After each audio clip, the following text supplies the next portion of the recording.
بسم الله الرحمن الرحيم. موضوعنا اليوم ترك الصلاة عمدا. بسم الله الرحمن الرحيم.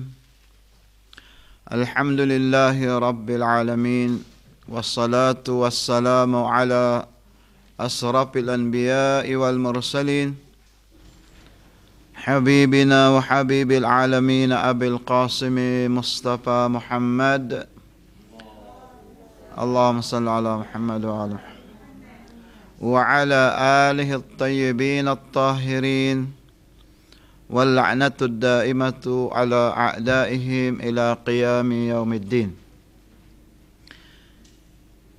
قال سبحانه وتعالى في سورة المدثر، الآية 43 to 44. سورة المدثر الآية 43 to 44. في قوله بعد أعوذ بالله من الشيطان الرجيم، بسم الله الرحمن الرحيم. في جنات يتساءلون عن المجرمين، ما سلككم في سقر؟ قالوا لم نكن من المصلين. صدق الله العلي العظيم. وقال رسول الله صلى الله عليه وآله وسلم: تعاهدوا أمر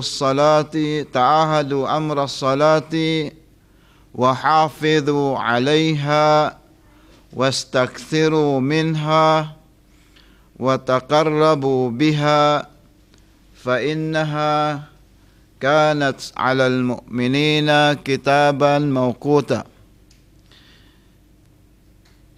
كما قال الله سبحانه وتعالى في كتابه الكريم: إن الصلاة كانت على المؤمنين كتابا موقوتا. صدق الله العلي العظيم وصدق رسوله الكريم. Ang topic natin ngayon ay sa panglimang araw natin ay tarkus salati amdan.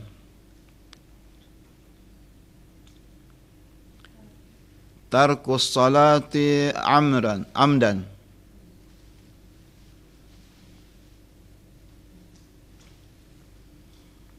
Ang ibig sabihin ng tara kaya ni iniwanan, no? Iniwanan o kaya pagpapabaya ng takdang pagdarasal,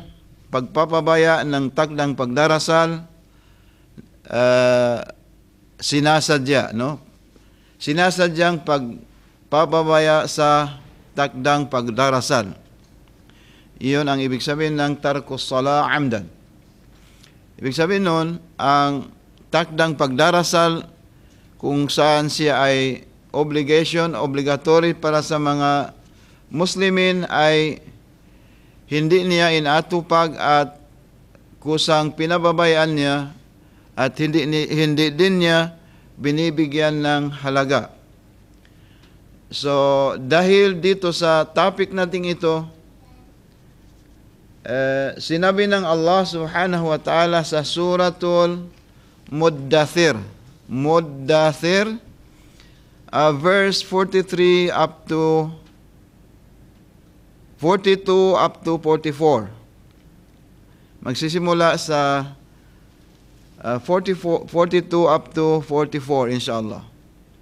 Sabi ng Allah subhanahu wa ta'ala tungkol sa mga taong pabaya sa kanilang obligasyon na dapat itayo o kaya gawin ang sala o kaya takdang pagdarasal. Sabi ng mga tao sa loob ng paraiso, fi jannatin yatasaaluna 'anil mujrimin. Sabi ng mga taong nakapasok na sa loob ng paraiso ng Jannah, bawat isa sa kanila ay nag-uusap-usap tungkol sa mga taong makasalanan o kaya yung mga taong kriminal. Ang pinag-uusapan ng mga taong nakapasok na sa loob ng Jannah, ng paraiso, ang pinag-uusapan nila ang mga taong Muslimin o kaya mga taong pabaya sa kanilang obligation o kaya nagiging criminal. Sinabi ng Allah subhanahu wa ta'ala, ma salakakum fi sakar. Ang tanong ng mga tao sa paraiso, nagtatanungan sila sa bawat isa. Sabi nila, ma salakakum fi sakar. Tinanong nila ang mga taong nakapasok na sa nasa impyerno. Sabi ng mga taong galing sa paraiso, sabi nila, ma salakakum fi sakar. Ano ba ang naghahatid sa inyo? Bakit kayo napunta diyan sa impyerno na yan? Ano ba ang naghahatid sa inyo? Bakit kayo napunta diyan sa impyerno? Hindi kayo nakapasok dito sa amin. Sumagot din naman ang mga tao sa impyerno. Sabi nila, qalu, ang sagot ng mga tao na yon, qalu, lam nakun minal musallin. Lam nakun minal musallin. Ang sagot ng mga Muslimin, yung mga kriminal na naipasok na doon sa impyerno, sabi nila, kami ay kabilang sa mga taong hindi tumutupad sa takdang pagdarasal. Yani yung 5 times a day ay hindi nila ginagawa. Kami yung mga taong kabilang sa mga hindi ginagawa o kaya hindi pinapahalagaan ang prayer, ang sala. So, yun ang sagot ng mga taong nasa impyerno. So, ang dahilan daw lang bakit sila nakapasok doon ang dahilan ay dahil hindi sila, ang dahilan kung bakit nagiging criminal sila, mujrim o makasalanan, ang dahilan ay dahil hindi nila ginagawa ang prayer o kaya takdang pagdarasal sa loob ng 24 hours, 5 times, no? Gaya na in-explain natin kahapon. Ano-ano yun? Yung takdang pagdarasal sa Islam, 5 yun, di ba? Magsisimula, ang in-explain natin kahapon sa aya, magsisimula saan? Sa yung prayer na tanghali, di ba? Tanghali, pangalawa ay, ang tanghali ay zuhur, no? Salatul zuhur. Ang pangalawa, salatul asr. Sa hapon yan, no?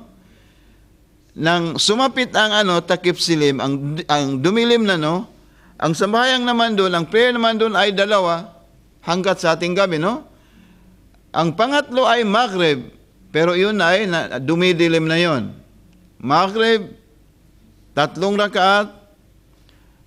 Pagkatapos noon ay susunod ang Isha, 4 ding rakaat.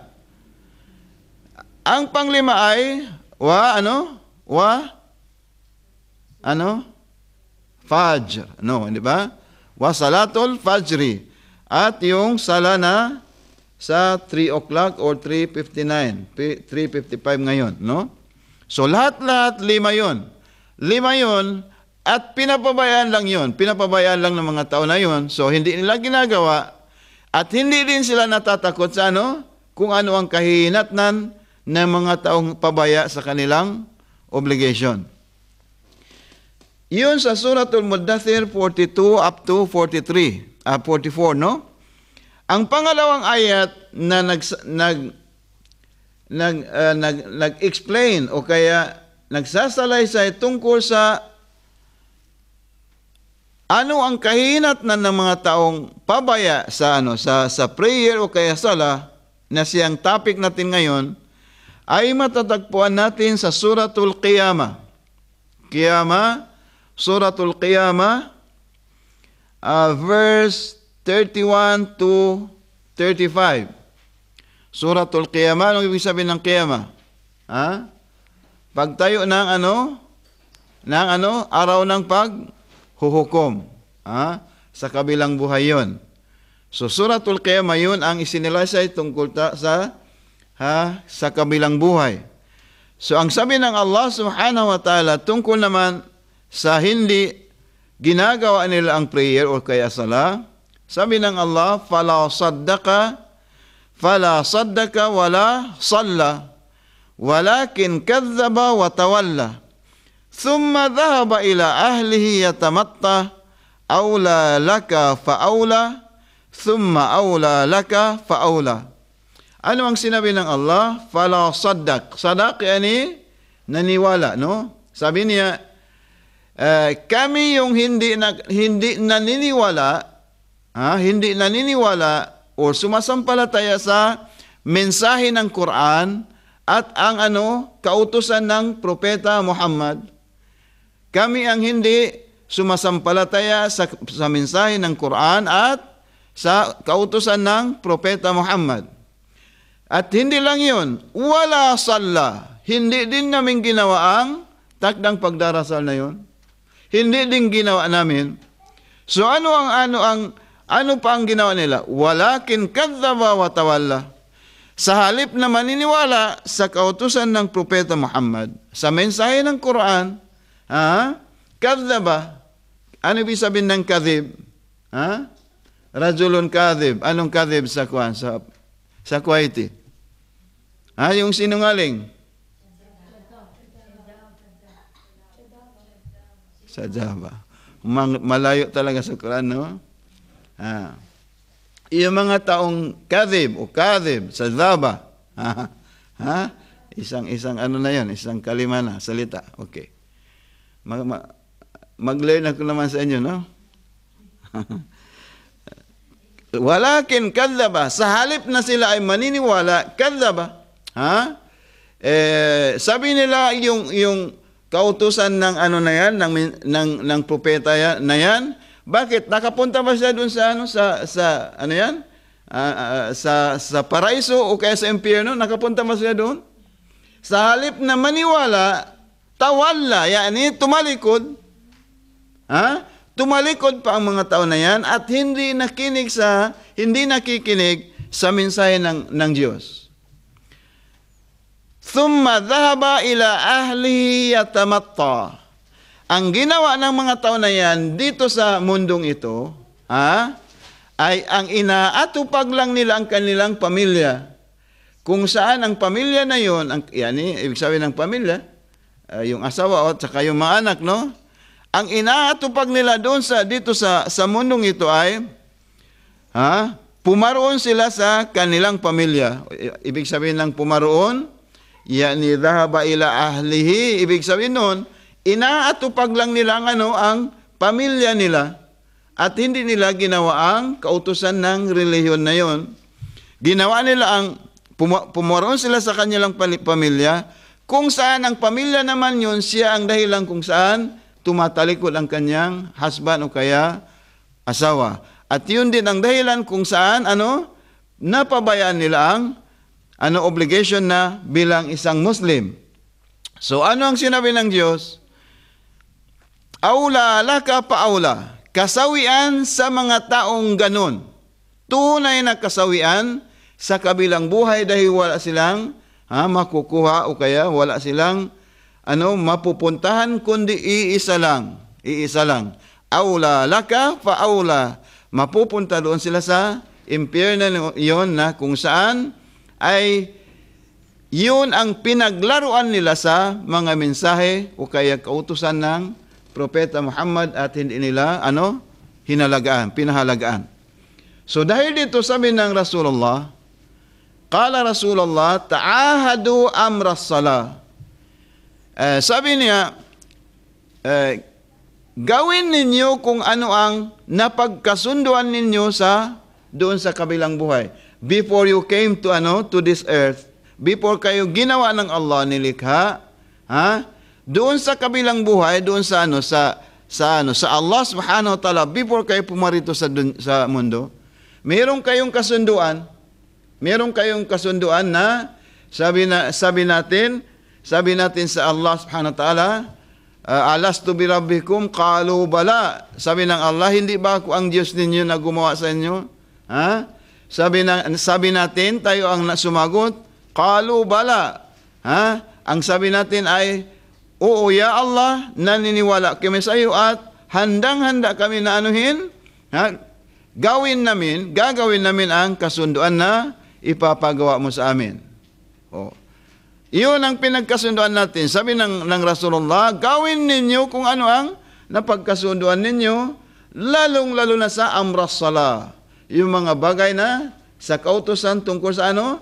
Sa takdang pagdarasal. Ang takdang pagdarasal, hindi naman marami, 5 lang yon. 5 lang yon at 17 units, rakaat. 17 units, madali lang yung gawin. Pagsikapan lang natin i-memorize, kahit na may kudigo, walang problema, insyaAllah. وَحَافِظُوا عَلَيْهَا. At huwag ninyong pabayaan. Protektahan ninyo yung obligation na yan, dahil yan ang unang-una na bibilangin ng Allah subhanahu wa ta'ala bago bilangin ang ating kawanggawa, ibang kawanggawa o kaya ang pag-ayuno o kaya pag-haji or amr bil ma'ruf or zakat, Islamic tax or anuman yung mga kawanggawa natin or pagtutulong natin sa mga mahihirap. Bago yun, kwentahin ng Allah, saan, ang unang-unang bibilangin ng Diyos? Pagtuunan ng pansin ng Diyos, ang sala. Awwalu ma yuhasibu bihi al-'abd yawm al-qiyamati as-sala. Ang unang-unang bibilangin ng Allah sa kabilang buhay ay ang ating takdang pagdarasal. Yung 5 awqat na yon, 5 obligatory prayers. Sabi ng Rasul, kung mabuti ang pagkagawa natin, tumama sa kagustuhan ng Quran, tumama din sa sunnah, sunnah o kaya way ng Prophet Muhammad, sahat ma siwaha.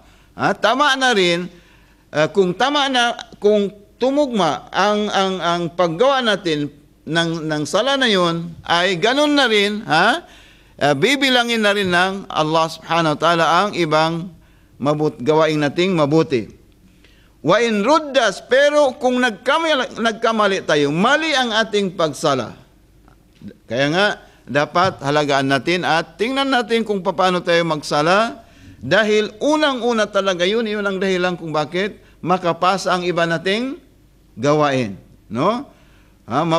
Nakasalalay ang iba nating gawain sa pagtugma o pagtama ng ating kung tama ang ating prayer. So, wa in ruddas, sabi niya, kung invalid yung prayer natin, hindi ganun ang prayer ng Rasulullah.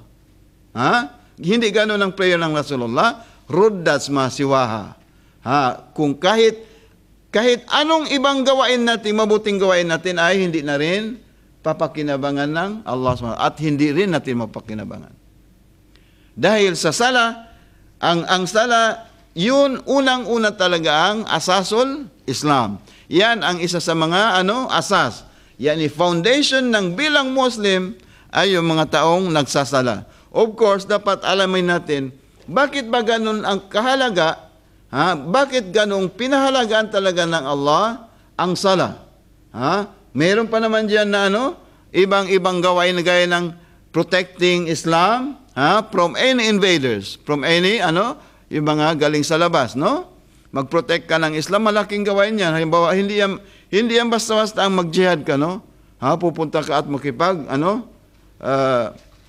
makipagbakbakan sa makipag-fight sa mga, yung mga nag-ano sa Islam. Hindi yun madali, mahirap yun.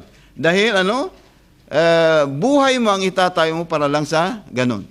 Pero bakit ang sala talaga ang, binigyang halagang una-una? Dahil ang sala, mayroon siyang implication na siguro hindi isa-isang oras hindi natin makayang i-explain. Pero ang lahat ng katuruan ng Islam, dito natin makukuha sa as-sala. At kung tama din ang sala natin, ang takdang pagdarasal natin ay lahat ng masamang gawain natin ay mawawala, mai-stop dahil sa prayer niya. Kung tama, kung walang effect ang sala na yun sa ating sarili, hindi rin nawawala ang yung masamang attitude natin or gumagawa pa rin tayo ng kasamaan. Ibig sabihin noon ay there's something wrong with our prayer. Baka mali ang prayer natin. Baka mali. Bakit ba hindi mali? Dahil sasabihin ng Allah, bago ka mag-prayer, dapat maghugas ka ng bakit mag-ablution ka, di ba? Paano naman magiging tama? Ang sinabi ng Diyos, punasan mo ang sayo hugasan. Paano naman yun? Sa isipan natin tama yun. Sinabi nga ng Diyos, dahil walang prayer kung hindi ka makapag-abdas. Sinabi ng Diyos, okay, wamsahu biruusikum wa arjulakum. Punasan ninyo, wipe your forehead at saka itong paa natin. Ang ginawa mo, hinugasan mo. Tama ba yun o hindi? Sabi ng Diyos, punta ka doon. Ikaw pumunta ka rito. Anong ibig sabihin nun? So, there must be something wrong. Kaya nga, sabi niya, yung tamang prayer, inna salata tanha anil pahsa'i wal munkar. Ang tamang pagsala, ang paggawa ng sala ay tanha. Maka-stop yan ng pahsa wal munkar. At lahat ng masamang gawain ay mai-stop ng prayer natin. Dapat tumugma sa prayer ng Rasulullah. وَحَافِظُوا عَلَيْهَا وَاكْثِرُوا بِهَا. At sabi ng Rasulullah, gawin ninyong marami. Huwag lang once a week o once a day. Or dahil marami kayong trabaho sa bahay, ang ginagawa natin ay, pinabayaan ang zuhur at saka asar. Yun namang amo, hindi siya binigyan ng pagkakataon para lang, itaguyod o kaya gawin niya ang kanyang prayer. Kung dumating ang prayer, halimbawa pagtingin mo ng alas 4 na, wala nang waktu o panahon, kahit kaanuhin, sabi niya, diyan ka muna, madam, mag-pray muna ako. Wala namang madam na magagalit, sigurado ako. Pero mismo ikaw ang dahilan, ang source doon ikaw kasi hindi mo siya iniisip, no? Hindi natin iniisip. Natawa na si wastaghfiru biha wa taqarrabu biha ila Allah. Yani gawin ninyo sa pamamagitan ng tunay at tamang pagsasala, pag-prayer ay makakalapit kayo saan? Kanino? Sa Allah subhanahu wa ta'ala. Makakalapit kayo at makukuha ninyo ang kasayahan o kaya kasiyahan ng Allah subhanahu wa ta'ala sa atin. Okay? فَإِنَّهَا كَانَتْ عَلَى الْمُؤْمِنِينَ كِتَابًا مَوْقُوتًا. Dahil ang 5 daily prayers na yun ay, ang hukuman noon ay wajib. Ang hukuman noon sa lahat ng Muslim na babae, umabot ang edad niya sa 9 years old.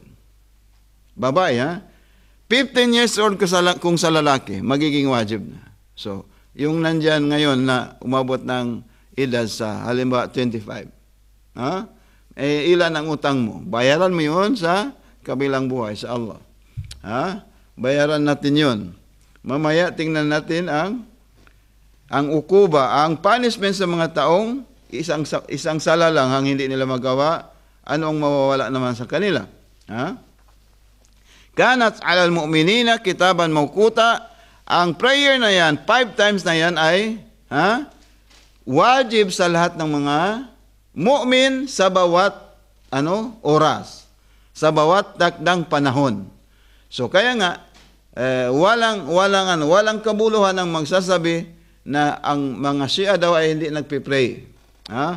Sinasabi nila ang mga Shia ay hindi nagpipray. Hindi yung makabuluhan dahil nandito nga ang Quran. Ang Quran ay malinaw ang pagkasabi ng Diyos, kitaban mawquta. Sa bawat takdang oras merong prayer na dapat gampanan ng bawat Muslim. ala tasmauna ila jawabi ahli nar hina su'ilu ma salakakum fi sakar. Hindi ba natin narinig ang kasagutan ng mga pumunta o kaya nasa impyerno? Hindi ba natin narinig ang sagot nila? Qalu lam nakun minal musallin. Ang dahilan kung bakit kami nakapunta sa impyerno, dahilan ay hindi kami nagpe-prayer o kaya nagsasala. At dapat din natin mga kapatid na alamin na ang sala ma bainal muslim wa baina an yukaffira illa an yatruka as-salal farida muta'ammidan aw yatahawanu biha fala yusalliha. Ang difference between us sa pagitan natin at saka itong nasa kabilang halimbawa Kristiyano, halimbawa ang difference lang natin ay ang sa atin ay ginagawa natin ang prayer, itong prayer natin, kung nagpipray kagaya ng pagpipray natin ngayon, although ang sa kabilang relihiyon ay nagpipray din, pero ibang paraan, ibang paraan ng kanilang pagpipray. Dahilan ang ibig sabihin ng prayer, yani supplication, yani kakausapin mo ang Diyos. Prayer na 'yon, di ba? So ang sa kanila nakatayo lang, ang sa atin naman hindi. Dahil ang prophet Isa alayhis salam, ang Isa, Nabiullah Isa alayhis salam, ano ang sinabi niya? Sabi ng Nabiullah Isa alayhis salam, Hesus Kristo, sabi niya, wa awsani bis salati waz zakati ma dumtu hayya. Kaya nga sabihin natin ang prophet Isa siyang propeta, hindi siya hindi siya Diyos. Dahil mismo siya ay awsani bis salati waz zakat. Sabi niya, nagwasiyat sa akin, hinabilin sa akin ng Allah, na itatayo ko ang sala, gawin ko ang sala, at ibibigay ko ang zakat. Yani yung Islamic tax. Ibibigay ko ang zakat, madumtu hayya, habang ako ay nabubuhay. At hanggang ngayon, buhay ang Nabiullah Isa. Nandoon lang siya sa panglimang level ng langit. No? Nandoon siya sa 5 layer ng langit. Nandoon siya ngayon. So, pero darating, bababa din siya kasama ang isang imam ng Ahlul Bayt. Yung imam, yung savior ngayon ng lahat, galing sa angkan, galing sa apo ng Rasulullah, pang 12 na yun, yung 12th generation ng Prophet Muhammad, ay bababa yun bago bababa ang Prophet Isa. At magtulungan sila against itong mga kriminal o kaya Muslimin. Magtulungan silang dalawa. At i-check ng Prophet Isa, at diyan walang maiiwan na Christian. Walang. Lahat ngayon ng mundo ay makakarating ang mensahe ng Islam. Kung walang tatanggap sa panahon na yun, yun ang tunay na Christian. Yun ang tunay na criminal. Kasi ngayon natin, criminal siya, pero baka isang araw ay magiging Muslim dahil mayroon pang pagkakataon para sa kanya. So sabi ng Rasulullah, ang sala na yan, bainal iman wal kufr tarkus sala. Ang pagitan ng mga taong sumasampalataya, pwede nating ihambing sa kanya na isa siyang mu'min or naniniwala sa relihiyon ng Islam, sa Diyos, sa Allah, at pwede natin naman sabihin ang mga tao kafir o kaya yung mga pasway o sumusuway sa mensahe ng Diyos. Paano natin malalaman? Isa lang, tarkus sala muta'ammidan. Yani, kung ikaw ay pinapabayaan mo ang sala, ang tagtang pagdarasal na yan, ay ikaw ay mabibilang sa mga kafirin. Yani, mga taong, matitigas ang ulo, no? Mabibilang din kung habang panahon na hindi nila ginawa, la samahallah, wag sana mangyari na ma-include tayo, maisasama tayo doon sa Suratul Muddathir. Ano yun ang Suratul Muddathir? Ang sagot nila, ano? Ang dahilan, hindi kami nakapunta sa inyo, nakapasok sa paraiso, dahilan kami ay, minal, ano? Lam nakun minal musallin. Isa kami, kabilang kami sa mga taong dinidinay namin, binabaliwala namin ang takdang pagdarasal. So, ibig sabihin doon, kung hindi mo ginawa ang prayer, ibig sabihin doon, huwag ka lang aasa. Ikaw ay isa kang kafirin, isa kang pasway, isa kang matigas ang ulo. Paano naman ang hindi pa marunong? Kaya nga pag-aralan natin. Give time. Magbigay ka ng kahit kaunting panahon para isulat o kaya alamin kung ano ang obligation ng isang bilang Muslim. Okay. Sallu ala Muhammad wa ala Muhammad. As-salatu imaduddin, sabi ng Rasulullah, as-salatu imaduddin. Ang prayer daw ay imad, yani tuko, yani haligi ng din, ng relihiyon. Ang sala ay haligi ng din, ng relihiyon na yan. Paman taraka salatahu muta'ammidan faqad hadama dinuhu. Faqad hadama dinahu. Kung sino man sa atin ang nagpabaya o kaya pinabayaan niya, hindi niya ginawa ang sala na yan, muta'ammidan, sinasadya niya. Sinadya. Halimbawa, anong sinadya? Ibig sabihin nun, alam mo na ang prayer na wajib sa iyo, hindi ka pa rin, hindi mo pa rin ginawa at hindi ka pa rin nagsikap kung paano mo gawa yun. Kung paano ka, sabi mo, mangmang naman ako, hindi ko alam. Bakit? Wala ka bang time? Saan na yung 24 hours? Ginamit mo ba? Ginugol mo ba saan yung 24 hours na yun? Nasabi mo, dahil yung amo ko, stricto. Stricto. Ang amo namin ay stricto. Hindi naman siguro. Pero ikaw ang dahilan nun. So sabi niya, pakad hadama dinahu. Katotohanan na sinira niya na ang kanyang relihiyon. Man taraka as-salata muta'ammidan fakad hadama dinuhu. Yung mga taong pinabayaan nila ang prayer. Huwag kayong pabaya, Huwag kayong pabaya, inshallah. Pero understanding din ang Allah, di ba? Yung mga hindi pa marunong, maghingi lang kayo ng kapatawaran. Huwag kayong kakain ngayon. Huwag kayong matutulog mamayang gabi kung hindi ni ma-memorize ang Fatiha o yung binabasa, di ba? Mamaya magbigay si Sister Zakaria. Fakad hadama dinuhu. Katotohanan na sinira na niya ang kanyang relihiyon. Wa man taraka awqatuha. Yadfa. Masya Allah. Sabi niya kung pinabayaan na lahat ang 5 prayers na yon, ano ang mangyayari? Yadkhulul wail fal wail wadi fi jahannam. La samahallah, wag sana mangyari sa atin. Sabi niya, yung kung pinabayaan na talaga natin ang 5 na yun, hindi talaga ginawa natin. Hindi talaga ginawa natin. Walang dahilan, hindi naman tayo nagkasakit, wala naman tayong bisita, hindi din natin ginawa. Pinabayaan natin, yadkhulul wail fal wail fi wadi jahannam. Sabi niya, ipapasok na siya kung wala na talagang namatay siya sa ganong sitwasyon, ipapasok siya ng Allah saan?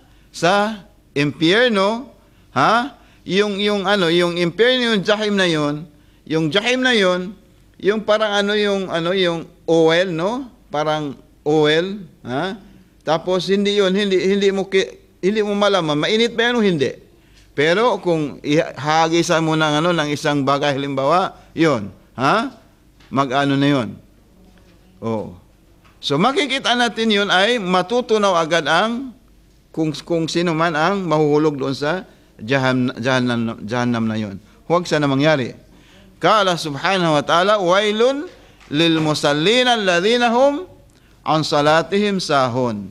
Sabi niya, impyerno yung mga taong lil musallin alladhina hum fi salatihim sahun. Impyerno ang kahihinatnan sa mga taong hindi nila binibigyang halaga ang sala o kaya yung takdang pagdarasal na yun. Surat, ano yan, hindi ko nakuha ang aya, ang sura. Inshallah, baka bukas ibigay ko sa inyo ang sura na yan. Wailun lil musallin, impyerno ang mga tao na hindi nila binibigyang halaga ang kanilang prayer.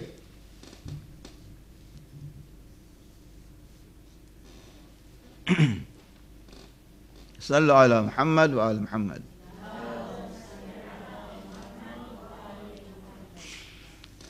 Yung mga taong tarikus sala, no? Yung mga taong nagpabaya sa kanilang sala. Yung sinabi ng Diyos, Rabbirji'uni la'alli a'malu salihan fima taraktu. Kailan yung mangyari? Kung ipapasok na tayo ng Diyos doon sa cemetery. Sa cemetery. Sa barzakh or sa cemetery. Kung ipapasok tayo ng Allah doon, sa panahon na yon, magigising na tayo, no? Makikita na natin ang lahat ng hindi natin nakikita. Okay. Ano ang sinabi ng Rasulullah? Sabi niya,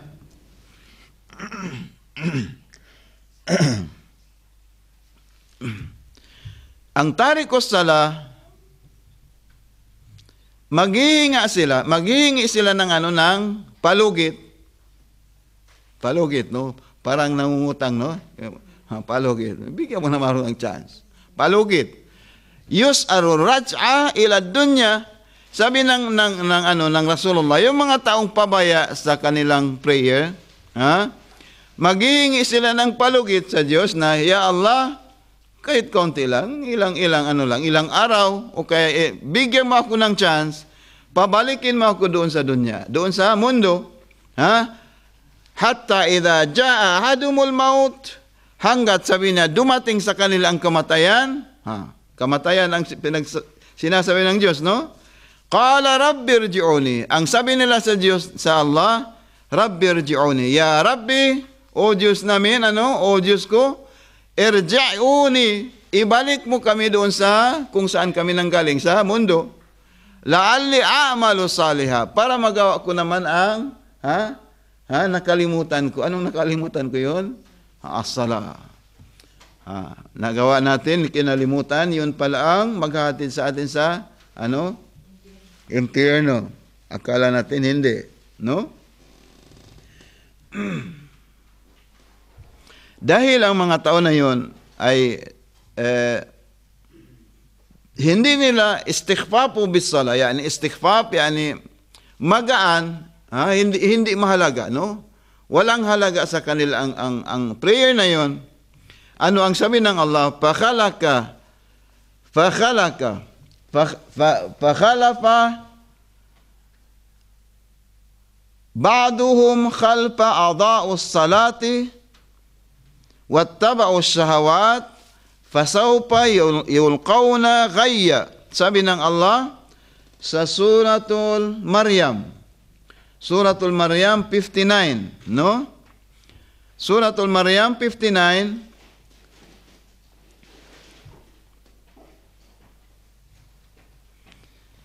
fakhallafa ba'duhum khalfu ba'din.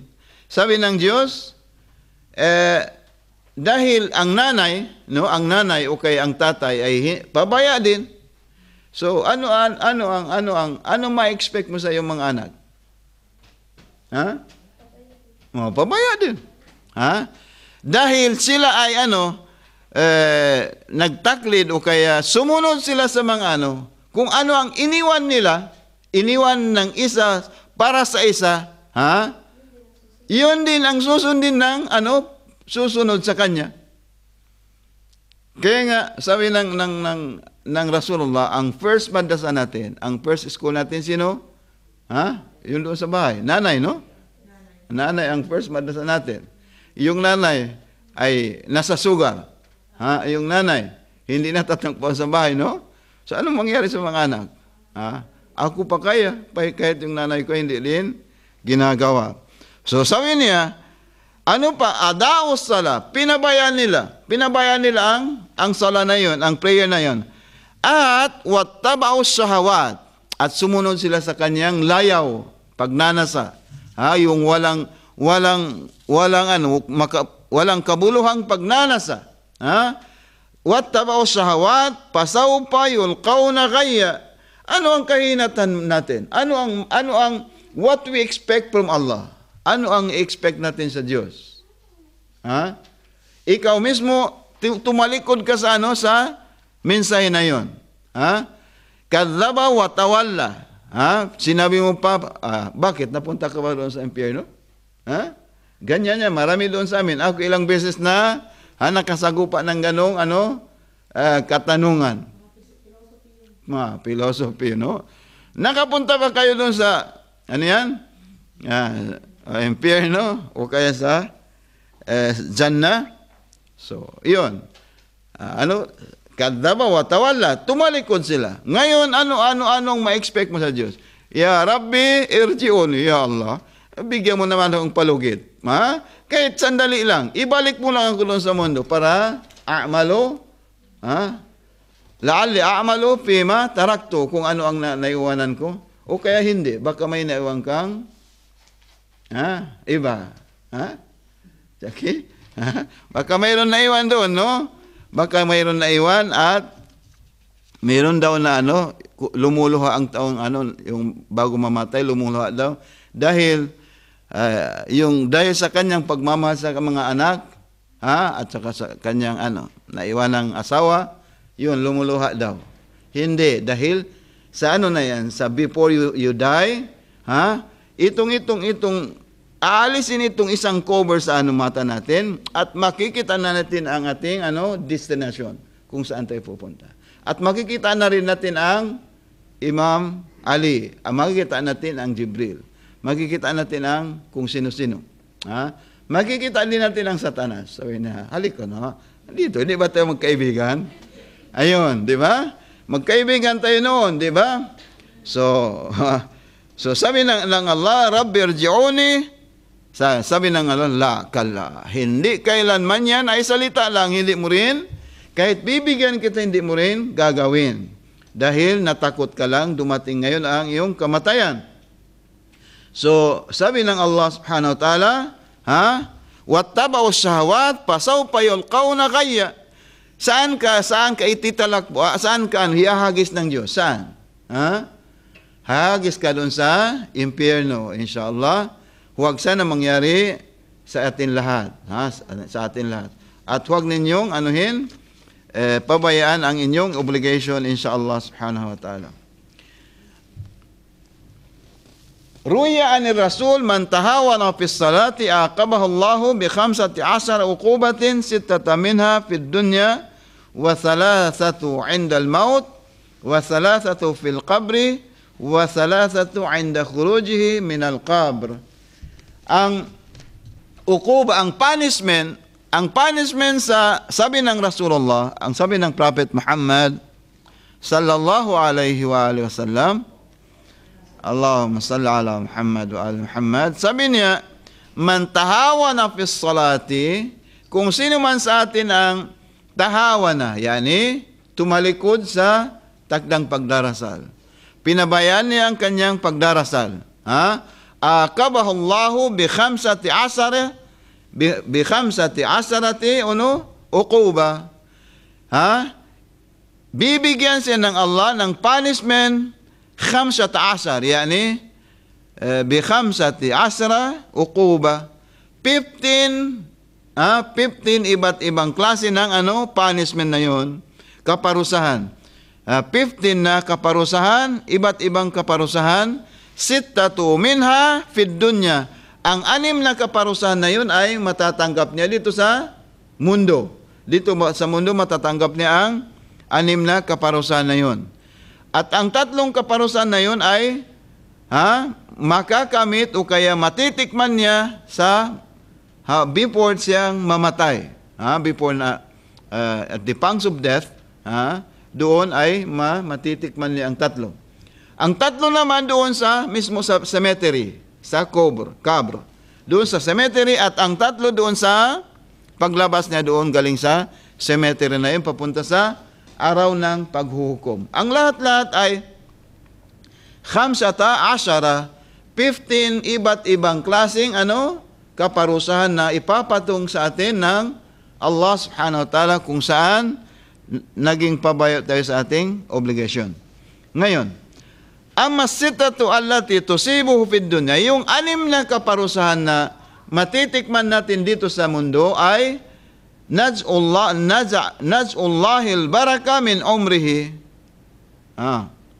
Unang-una, aalisin, tatanggalin ng Allah ang baraka, ang blessings ng ating edad, umur, age, yung edad natin ay walang benefits. Kahit umabot man tayo ng 70 years old ay wala tayong legacy, wala tayong nagawang kabutihan. Na para sa ating sarili, para sa ating pamilya ay ginugol lang natin sa walang kabuluhan. Kaya sabi niya, magmadali tayo na bago darating ang kamatayan na yan. Nas'ullahul baraka min umrihi. Walang baraka, blessings ang kanyang edad, Ang pangalawa ay yamsahullahu simahul salihina min wajhihi. Alam mo yung mga taong nagpipray, ang kanilang mga mukha ay maliwanag, parang makikita mo ang nur. Ang nur.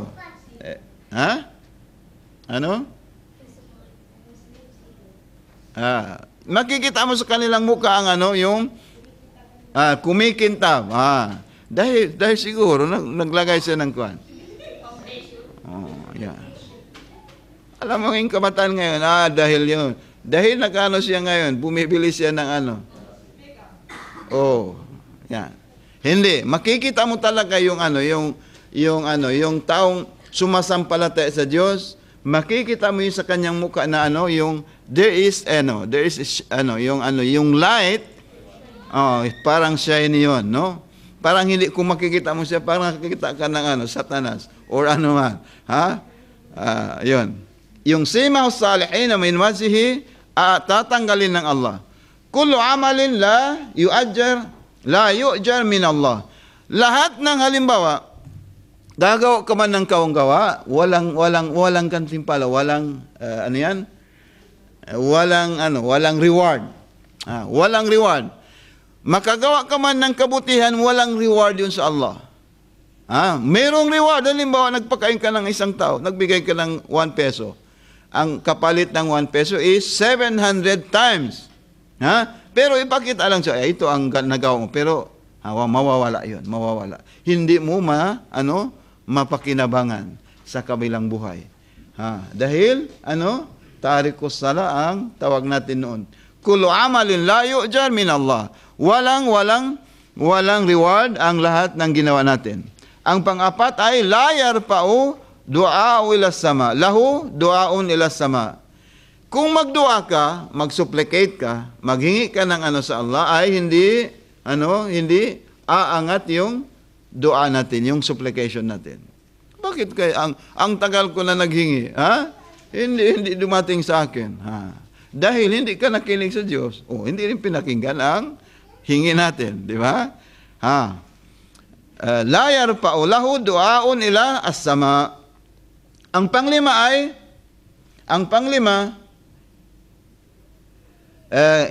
sabi niya, parang galit, isa kang kinagalitan, isa ka sa kasali sa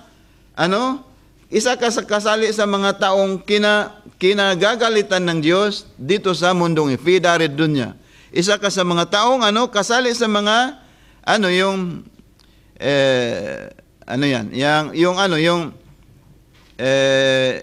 kinagagalitan ng Diyos dito sa dunya. Isa ka sa mga kasama doon, no? Laysa lahu haddun fi du'a'is salihin.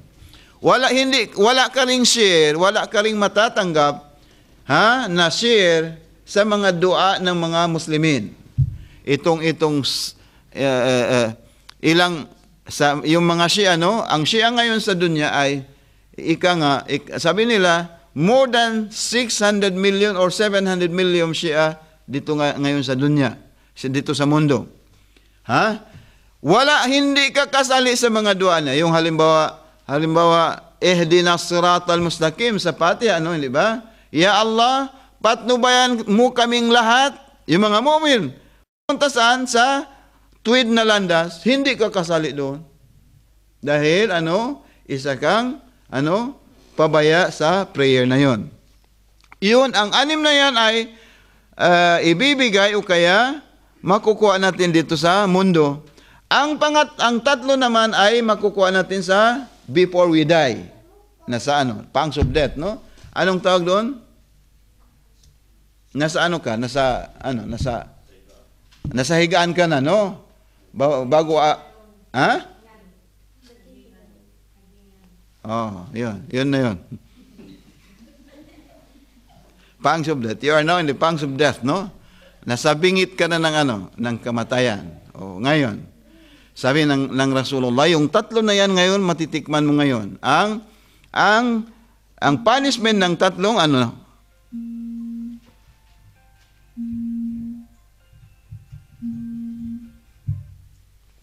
matitikman mo ang punishment ng tatlo na yon. Unang-una, annahu yamutu dhalilan. Mamatay tayo na dhalil. Ano ibig sabihin ng dhalil? Yani dhalil. Ang ibig sabihin nun ay, anong tawag doon? Ang pagkamatay natin, huwag sana na, nasa kahihiyan. Nasa kahihiyan. Ipahiya tayo ng Allah subhanahu wa ta'ala sa pagdating ng kamatayan na yun. Kung minsan, kung ano-anong ginawa mo nasa bingit ka ng kamatayan, kung ka pa, no? Maghihingi ka pa ng alak, o ano man. Ayun. Paparusahan tayo ng Allah kung paano ang pagkamatay natin sa kasamaan.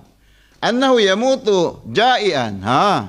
Mamatay tayo na nagugutom. Nagugutom. Malaki lang ang tiyan. Nagugutom pa. Mataba na nga. Tapos, sabi na magugutom pa. Nandoon ka na sa bingit ng kamatay, maghingi ka pa ng pagkain. Sabi ng Rasulullah, kahit pakain mo pa ng kahit gaano karami, hindi din mabubusog. Nandoon pa rin, maghingi pa rin ng pagkain. Ibig sabihin, nandoon lang yung intention, yung niyat niya ay nandoon lang sa mundo, nandoon sa pagkain. Wala siyang ibang inaatupag, ginagawa. Ang pangatlo na matitikman niya doon sa bingit ng kamatayan ay annahu yamutu atshanan walau syaka miyahu biharud dunya ma rawa anhu atsanuhu. Ito ang matindi. Sabi niya, mamatay siya na atsyan. Ano ibig sabihin ng atsyan? Nauuhaw. Meron nga, marami akong nasaksiyan na nasa ganon. Painumin mo ako, bakit gusto kong uminom? Nauuhaw daw siya. Sabi niya, walau syaka miyahul bihar. Kahit ipainom mo lahat ang itong malaking laot, no? Itong laot sa kwan. Ipunin mo yan at ipainom mo sa kanya. Hindi din, mabubusog. Hindi din, mawawal ang kanyang, uhaw. Yun ang, bago siya mamatay. Ang makukuha natin doon sa cemetery. Dahil late tayo nag-start. Amma allati tusibuhu fi qabrihi yudayyiqu Allahu ala qabrihi wa ya'siruhu hatta takhtalifu dulu'ihi. Ito ang matindi. Pagdating natin doon sa cemetery, no, ipapasok na tayo doon sa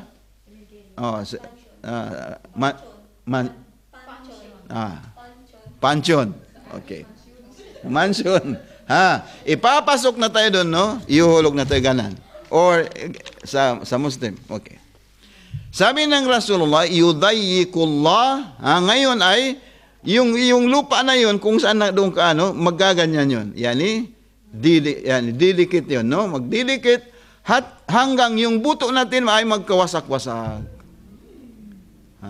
Alam mo naman, iipitin ka ng lupa, nandoon ka na nga, nandoon ka na sa loob ng lupa na yun, nasa kabro.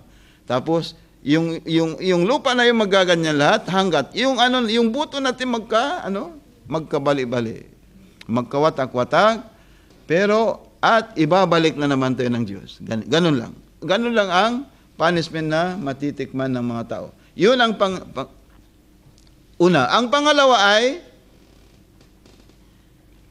yukadullah ala kabrihi naran, may mabubuo doon na yung apoy na